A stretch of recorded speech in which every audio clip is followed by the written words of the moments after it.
नायगाव विधानसभेचे आमदार राजेश पवार यांनी आज पावसाळी अधिवेशनात बाबळी बंधाऱ्यामुळे होणाऱ्या शेतकऱ्यांचे नुकसान याबाबतीत विधानसभेमध्ये प्रश्न उपस्थित केला।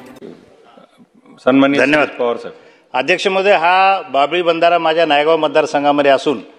जेव्हापासून त्याचे गेट खुले करण्याचा जो निर्णय सर्वोच्च न्यायालयाने दिलाय म्हणजे 2013 मध्ये म्हणजे साधारणतः 12 वर्षापासून माझ्या मतदारसंघातील जवळपास 10,000 शेतकरी कुटुंबाला अन्याय सहन करावा लागत आहे आणि बऱ्याचदा आम्ही शासनाकडे पाठपुरावा केला आहे की आपण तेलंगणा सरकारशी चर्चा करावी, परंतु याला यश आलं नाही। पण आता मी राज्याचे मुख्यमंत्री आदरणीय श्री देवेंद्र फडणवीस साहेब यांचे आभार व्यक्त करतो की त्यांनी 24 जून 2025 रोजी तेलंगणा सरकारला एक पत्र लिहिलं याबाबत चर्चा करण्यासाठी आणि त्याचबरोबर मी सन्माननीय जलसंपदा मंत्री आदरणीय श्री विखे पाटील साहेब यांचेही आभार व्यक्त करतो,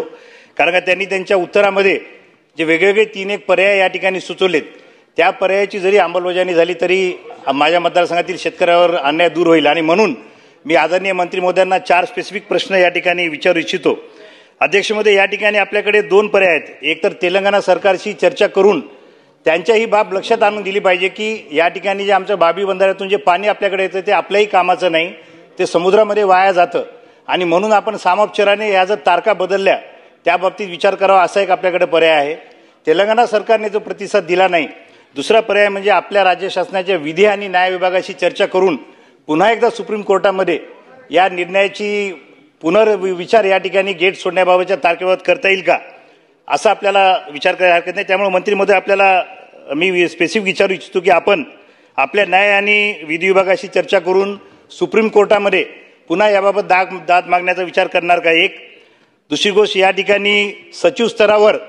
जे आता पत्रव्यवहार आदरणीय मुख्यमंत्र्यांनी केला आहे त्याच्यामध्ये गती आणून लवकरात लवकर थेट त्या मुख्यमंत्री महोदयांशी जर आपल्या मुख्यमंत्री महोदयांची बैठक जर घडवली तर यावेळी निर्णय लागेल, कारण का अधिकारी लेवलला जर हे जर करत बसलो तर पुन्हा अनेक वर्ष यामध्ये चर्चेमध्ये जातील। तिसरं, या ठिकाणी मला आपल्याला विचारायचं की आपण आपल्या दालनामध्ये या प्रकल्पाशी संबंधित सर्व अधिकारी लोकप्रतिनिधी यांची बैठक बोलून यावर अजून काय तोडगा वेगळा काढता येईल याबाबत आपण बैठक घेणार का, घेणार तर केव्हापर्यंत घेणार। याच्यात अजून एक महत्त्वाचा विषय अध्यक्ष महोदय की 13 वर्षापासून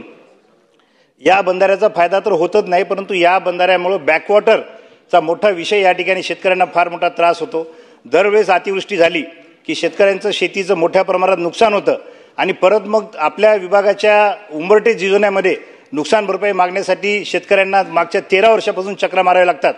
आणि बऱ्याचदा कसलेही आपल्याला या ठिकाणी नुकसान भरपाई मिळत नाही, कारण का त्यावेळेस मग आपला विभाग सांगतो की तुम्हाला जिल्हाधिकारी कार्यालयाकडनं अतिवृष्टीच्या माध्यमातून नुकसान भरपाई मिळाली त्यामुळे आम्ही देऊ शकणार नाही। परंतु मंत्री महोदय, त्या ठिकाणी त्यांच्या जमिनी पूर्णपणे नापिकी झाली असून आता साधारणतः आपण जरी अतिवृष्टी जरी झाली नाही तरी 5 वर्ष किमान कुठलेही पीक येणार नाही। त्यामुळे मला आपल्याला स्पेसिफिक विचारायचं आहे की आपण संबंधित बॅकवॉटरनी त्रस्त झालेल्या सगळ्या शेतकऱ्यांच्या जमिनीचे अधिग्रहण करून त्यांना योग्य तो आपण मोबदला देणार का। आणि शेवटची या ठिकाणी विनंती आहे अध्यक्ष महोदय, मी आपल्याला खाजगीमध्ये सुद्धा अनेक वेळा विनंती केली की या गोदावरी नदीवरील हे अशा प्रकारे जर पाण्याची सेविंग जर झाली, पाणी उपलब्ध जर झालं तर नायगाव तालुक्यातील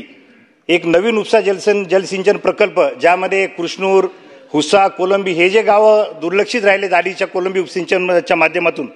त्यांना आपल्याला पाणी देता येईल। आणि त्याचप्रमाणे माझ्या मतदारसंघातील उमरी तालुक्यातील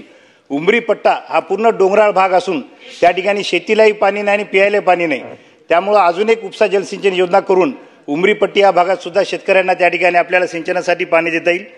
एवढी आपल्याला मी विनंती करतो। धन्यवाद। मंत्री